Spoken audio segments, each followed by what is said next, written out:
Hey everybody, welcome back to Whiskey Central. If you're new here, my name is Shayla, and today I'm reviewing Glenkinchie 12.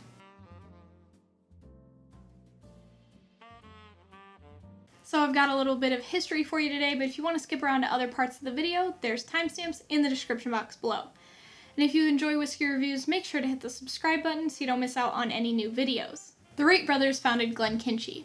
They were originally making whiskey illegally until they opened the Milton Distillery in 1825. They built the new distillery on the current site in 1837 and renamed it to Glenkinchie. The name Kinchie comes from Quincy, who was the original landowner. Unfortunately, the brothers went bankrupt in 1853, but in 1881, whiskey making at Glenkinchie started again. In 1914, Glenkinchie joined with other Lowland distilleries to form Scottish Malt Distillers, or SMD, which eventually became part of Diageo. And Glenkinchie is the only surviving distillery from the original SMD. Glenkinchie wasn't made into a single malt until 1998, when it was chosen by Diageo to represent the Lowland region in their 6 classic malts. But Glenkinchie is also used in blends for Johnnie Walker. So before we get into the details of this whiskey, I wanted to talk a little bit about production. This is an unpeated malt distilled in the largest wash still in Scotland at 21,000 litres. Glenkinchie operates on just one wash still and one spirit still. I thought that this might be a lightly peated malt, and when I was doing research, I found that others thought the same. A lot said lightly peated, or they said that they had a smoke or a peatiness on the nose or the palate. But I emailed Glenkinchie, and they said that this is not peated at all, so I don't know where that smokiness is coming from, but it's not from peat. Alright, so let's get into the details of this whiskey. This bottle for me runs about $45, but I saw that some places in the United States it ran about $75. It's owned by Diageo. It's located in the Lowland region of Scotland near Edinburgh. It's 12 years old, 43% ABV or 86 proof. It's made from 100% malted barley. It's aged in American oak casks, and it's colored and chill filtered. Alright, well I'm going to pour a dram of this, let it sit for about 10 minutes, and I'll be right back.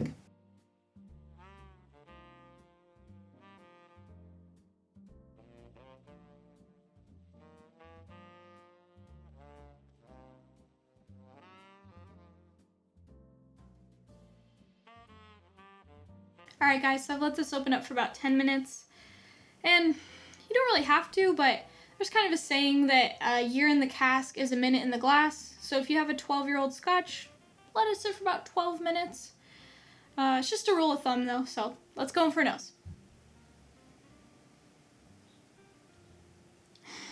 So I get quite a bit of honey. It kind of reminds me of the Aberfeldy honey note that I get. It's really fresh and light, like kind of reminds me of springtime. Super fruity. Also, it kind of is like a lemon tart or like a lemon bar. Kind of reminds me of that.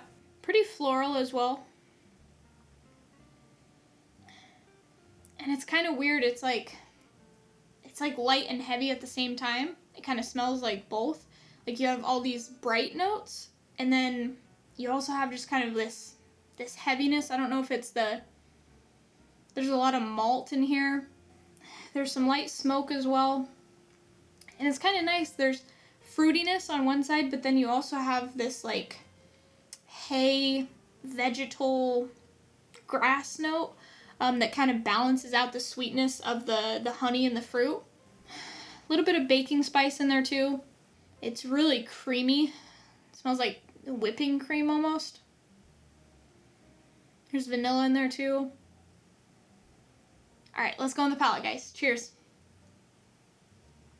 So, when I first poured this, I had a sip of it, and there was kind of like an acidic lemon tart kind of pronounced flavor. It's still there a little bit, but it's subtle now.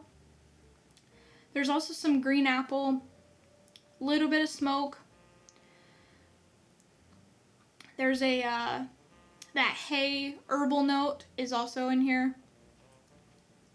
Very fruity. There's some oak on the back of the palate.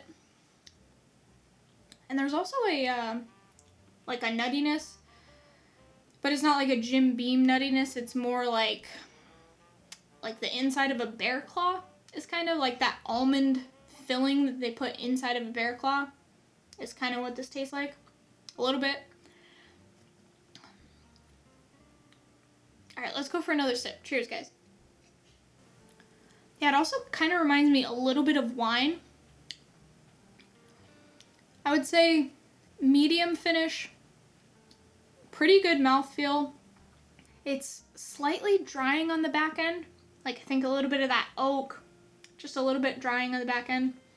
But the nice thing about it is there's not a lot of, like, sharp alcohol flavors or kind of like a spikiness on the tongue. It's pretty rounded. So this is a great dram. So I'm going to finish it up and I'll be right back with my recommendation. So I really enjoyed this whiskey. Of course, this is my first Lowland, so I'm going to get an Auchentoshan 12 and I'll update you guys from there to see if anything changes in terms of my recommendation. But I think this is a great one for beginners. It's fruity, honey, but it also has some really nice herbal notes that balance it out. If you wish this had a bit more honey, go for an Aberfeldy 12. And if you want to explore more Lowlands, you can try an Auchentoshan 12. So for me, I think that this is an interesting 12-year-old. It has quite a bit going on, and for $45, $40 to $45, I think it's worth it. I saw that in the US in some places it's like $75, and I think this is good, but I don't think it's $75 good. So if you can find this in your area for $40 to $45, I think that it's an interesting malt that you should at least try once. Thanks for joining me on this episode of Whiskey Central. Next week I'll be reviewing either the Tomatin Legacy or I'll be doing a Brown-Forman blind flight. So if you don't want to miss out, make sure to hit the subscribe button and turn on notifications. I hope you enjoyed this review. If you did, leave it a like. Thanks for watching, and I'll see you next week.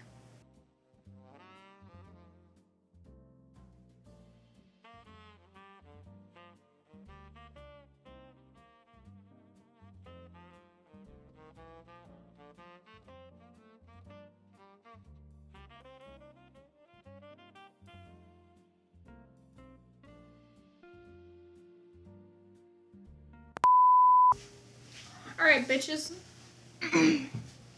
Let's do this thing. Reviewing. This is hotter than motherfucker in here. I gotta turn the fan on. Sounded till they opened. God damn it.